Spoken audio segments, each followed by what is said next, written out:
guys, this is Dash at Bloom Where You're Planted. And first of all, I have to apologize, I haven't put out a video in a while. I didn't even get out our vacation video. So we are back in Texas, and the reason I haven't put out a video in a while is because September is just a hard month for a gardener in Dallas, Texas. It's so hot that you just dread kind of going out there. It's just not fun. It's so dry that it just, yeah, it's just a hard time. And school's starting. So if you don't know, I homeschool my kids. I've graduated 3, woohoo! And I've got 2 to go, 16 and 10. So, and then I belong to a co-op, so I teach a couple classes there. So school's starting and it's so hot outside that it's just hard for us to get motivated. But we got a little cool spell, little uncommon cool spell for September. So I'm excited to say that I think all of us gardeners are like, oh yeah, fall will come and it's time to get the fall garden started. So I have been out here today just cleaning up this mess. It got really overgrown. So I didn't include you in that because it is just not very exciting. But in my overgrowth of things coming up by themselves, there was something exciting that I did want to show you. It's on this red salvia. It is just covered with buzzing bees, sipping the nectar. So that's exciting. I'm so glad that my father stopped me and tapped me on the shoulder and said, oh, look at all this. I was kind of dreading and not enjoying the growth that had happened all by itself in my garden. And then he said, wait a minute, look at that. And this is in the pathway between one of my beds. That one I haven't attacked yet. You can't even see the bed. But in amongst it was some beauty that I was missing.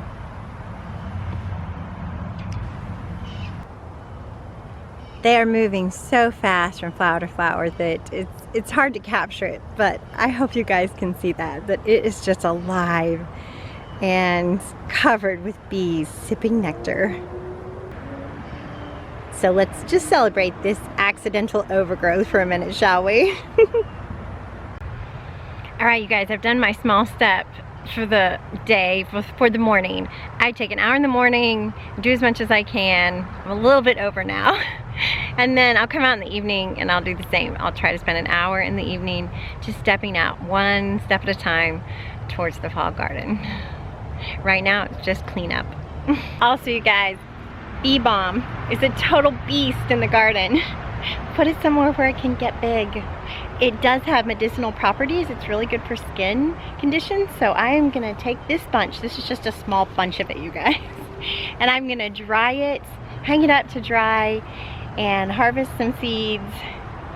And I'm gonna put it in my salve with some other great things so I can have a really good healing salve for the skin. All right, gotta go inside, hang this up, and get busy teaching.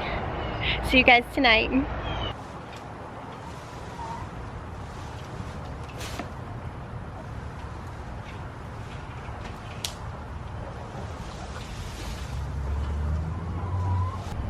It is really nice to have Duke back with his flock. I didn't leave him on the farm. I just wasn't ready to part with him. And plus, spring chicks, you guys. I'm making him nervous.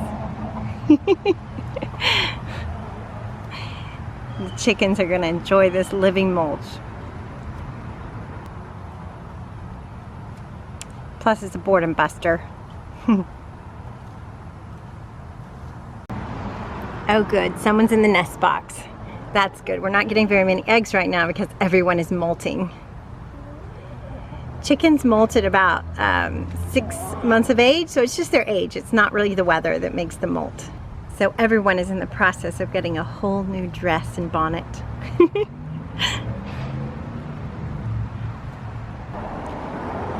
Duke is missing his beautiful tail feathers. Farm life wasn't really the best for him, I don't think, for a city chicken. he got in a fight with someone or something and lost his beautiful tail feathers, but they'll grow back, so he's also getting a new suit. Welcome back, Duke.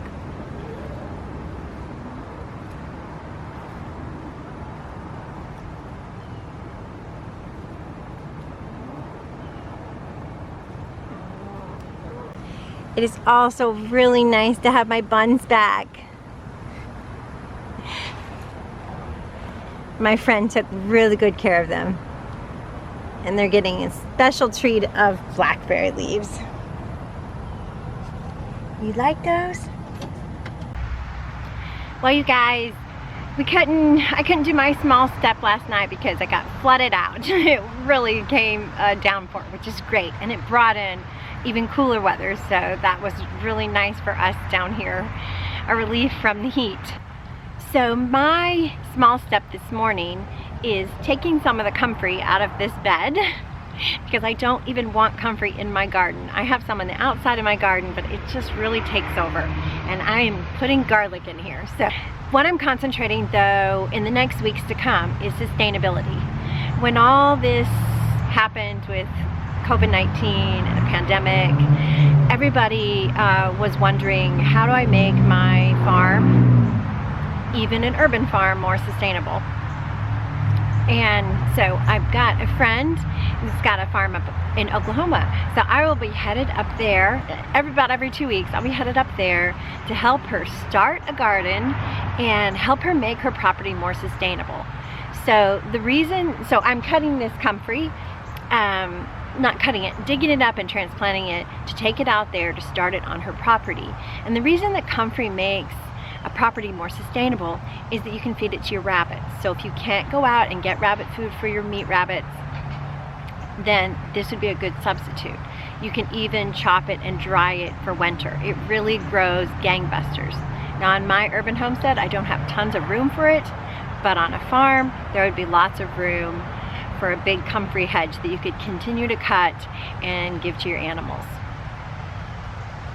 All right, let's get busy.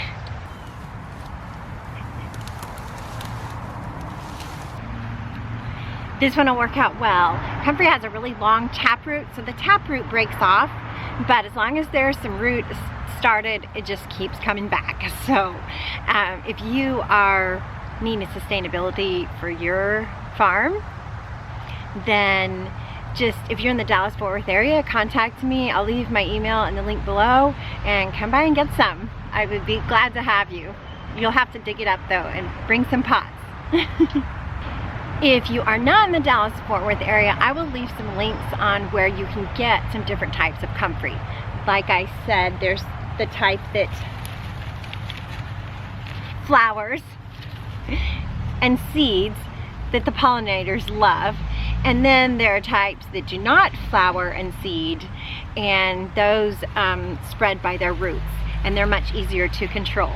So, but I don't know, if I had a big farm and I needed to feed animals, then I might not want to control it. I don't know, it's up to you. I put them in smaller pots because that's all I had, and then also I'm gonna put them on her property in just about a week. So all I have to do is just keep these watered and keep them alive and take them to her farm. My next step to make my friend's property more sustainable is to get blackberries on it.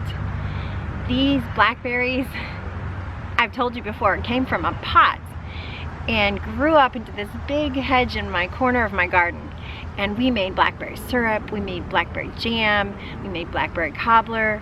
So definitely great food source. Everybody needs dessert every once in a while, right? So the other thing though is it just grows gangbusters. Let me show you. Look at this, you guys. It's getting huge.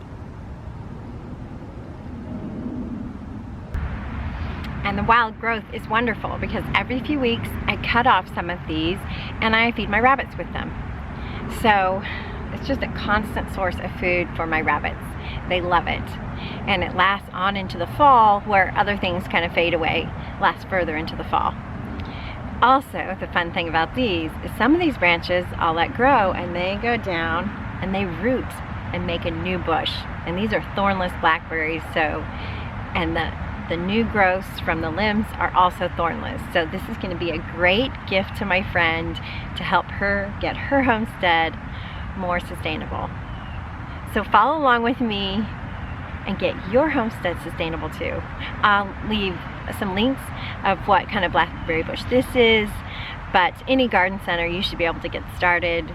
And here in Dallas, Texas, you want to plant them while it's cool weather, you know, fallish weather, so they can get established and burst out in spring. So you guys, I got my blackberry bushes all planted up to take to my friend's property. And I wanted to tell you a couple of other things that can make your homestead more sustainable by feeding them to your rabbits. And one is Willow. I got this in the mail. It just came, little sticks, and I put them down in water and they're already rooting and sprouting. I will leave a link to where I got these in the video description. But Willow is great because you can make a hedge with this. It grows super fast and your rabbits can eat it and enjoy it. And you can also make a privacy screen with them and then cut them down for your rabbits and they grow right back. So Willow is a really good thing to make your property more sustainable. Now, one warning with it though, Willow is notorious for searching for water, the roots searching for water underground. So like my property, I probably keep a couple of these and I'll put them way on the other side of my property, far away from my plumbing pipes, because we have old antiquated plumbing pipes that Willow would reach through and probably mess up. Also, if you have a septic tank, then you want to keep the Willow away from that, definitely. But she has a big property, so we should be able to find a great place for maybe a privacy hedge even along the road that can help to feed rabbits if you can't get pellet food. Another thing I got, I'm so excited about, I've wanted these for years. Mulberry trees. Mulberry trees, these are fruiting. You can get, there are a lot of fruitless mulberry trees that grow around here. I know in some winter climates, they're kind of winter tender, so you can't grow them, but down here in the south, they're great. So these not only are going to provide fruit, but rabbits love to eat them. And I could just keep propagating them, multiplying them until I have a whole hedge of these also that I can feed my rabbits with, that are going to give me yummy fruits. All right, you guys, those are some things to make your property more sustainable by still being able to feed your rabbits if you can't get the pelleted food. So that's blackberry bushes, mulberry trees, and I'll leave a link again for where I got these, and